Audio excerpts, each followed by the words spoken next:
Ngozi sat by the window of her dormitory, staring at the moon.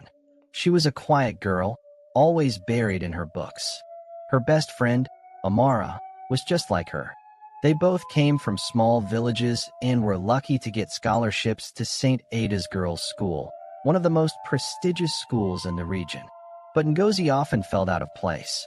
The other girls, especially the trio of Adora, Chinyu, and Ifyananya, seemed to live in a different world. They were rich, beautiful, and always surrounded by attention. One night, Ngozi noticed something strange. Adora, Chinyu, and Ifyananya sneaked out of the hostel after lights out. They climbed the school fence and disappeared into the night. Ngozi's heart raced. Where were they going? She wanted to tell the matron, but something stopped her. The next day, the trio returned, laughing and carrying shiny new phones and bags. Ngozi couldn't help but feel a pang of jealousy. The next Saturday, Adora approached Ngozi. "Why are you always alone, Ngozi? Don't you want to have fun?" she asked, her voice sweet but with a hint of mockery. Ngozi hesitated. I don't know," she stammered. Adora smiled. "Come with us tonight. We'll show you a world you've never seen." Ngozi's heart pounded. She knew it was wrong, but the temptation was too strong. That night, Ngozi followed Adora, Chinyu, and Ifyananya over the fence. They walked to a nearby street where a flashy car was waiting. A handsome man stepped out and hugged Adora. "Welcome, my queens," he said with a grin. Ngozi felt a mix of excitement and fear. They drove to a big house with bright lights and loud music.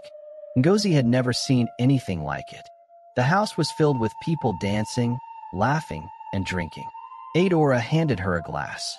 "Drink up, Ngozi. This is what life is about." Ngozi took a sip and coughed. The drink was bitter, but it made her feel warm inside. She danced, laughed, and forgot about her books and her village. For the first time, she felt like she belonged. But deep down, a tiny voice whispered, "This is wrong." She ignored it. The next morning, Ngozi woke up in her bed, her head pounding. She couldn't remember how she got back to the hostel. Amara looked at her with worried eyes.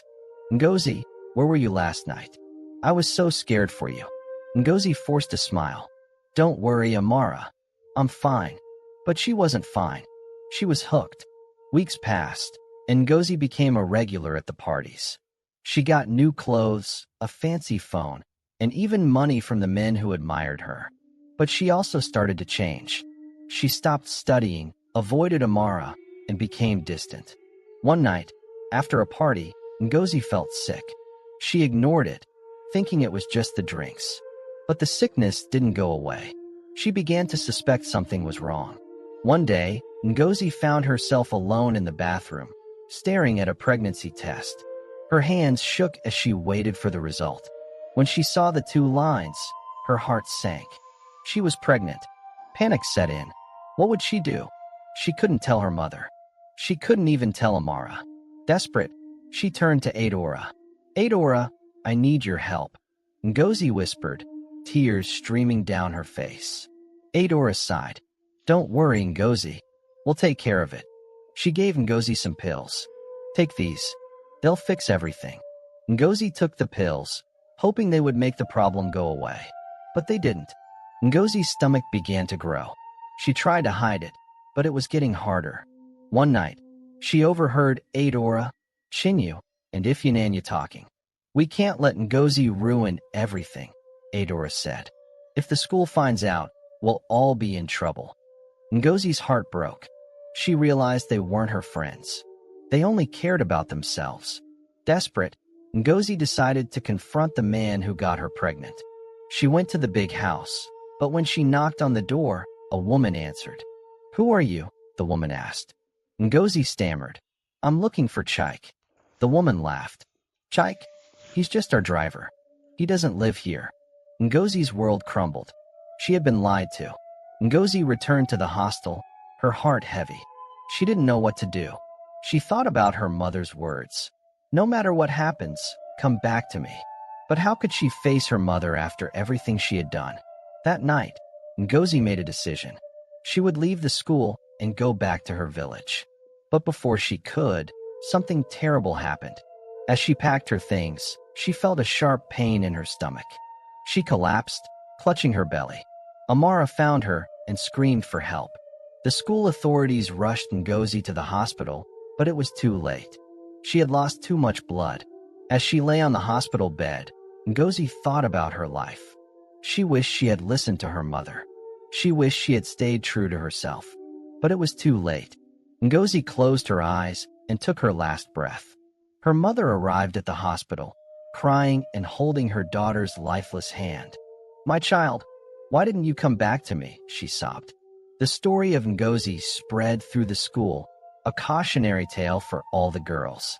But for Adora, Chinyu, and Ifyinanya, life went on as if nothing had happened. Amara sat alone in the hostel, staring at Ngozi's empty bed. Her heart ached for her best friend. She couldn't believe Ngozi was gone. The room felt colder, quieter, and emptier without her. Amara wiped her tears and whispered, "Why didn't you listen to me, Ngozi? Why did you choose them over us?" The next day, the school was in chaos. News of Ngozi's death spread like wildfire. The principal called an emergency assembly.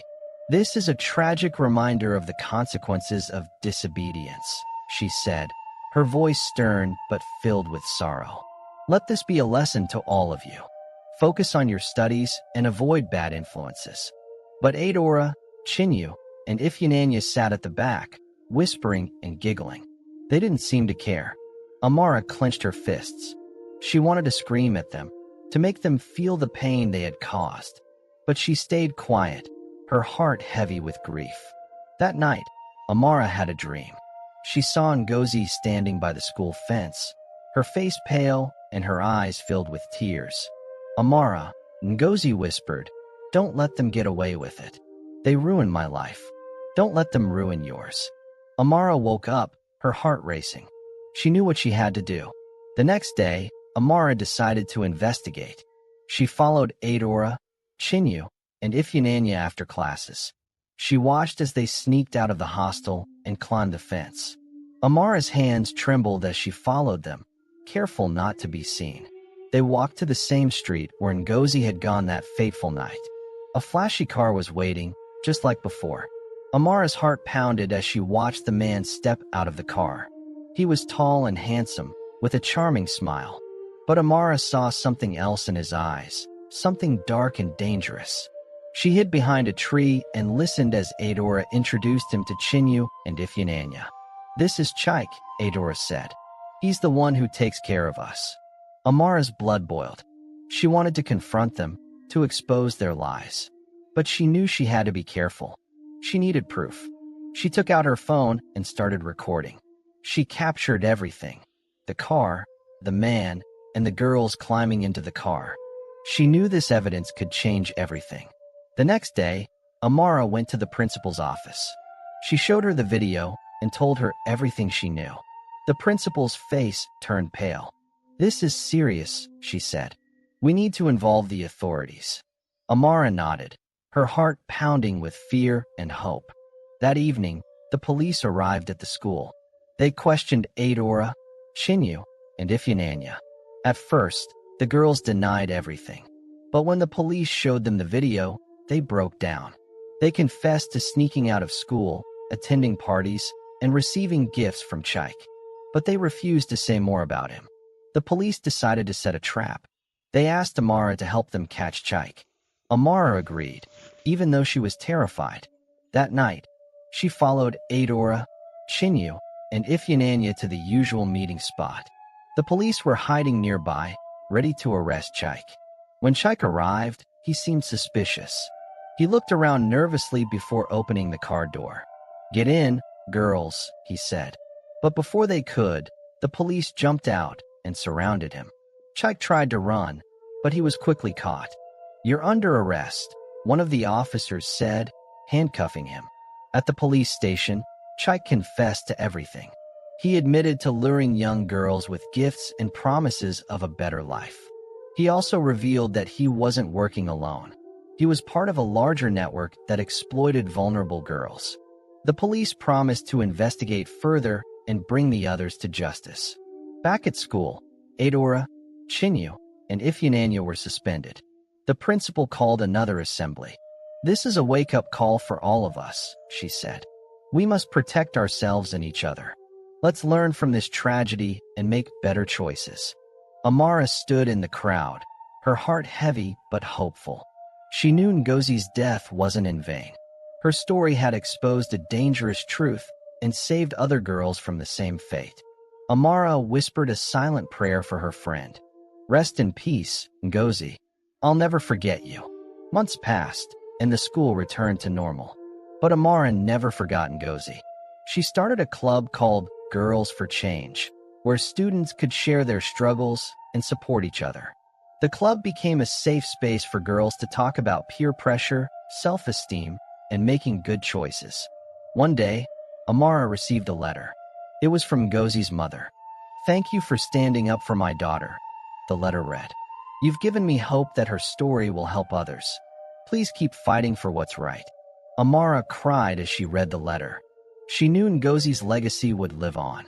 Years later, Amara became a counselor, helping young girls navigate the challenges of growing up. She often told Ngozi's story, reminding them to stay true to themselves and listen to their parents. "No matter how tempting the world may seem," she would say, "the consequences of bad choices can be devastating. Always remember, it's better to face your parents with the truth than to suffer alone." And so, Ngozi's story became a beacon of hope and a cautionary tale, inspiring countless girls to make better choices and live their lives with purpose and integrity.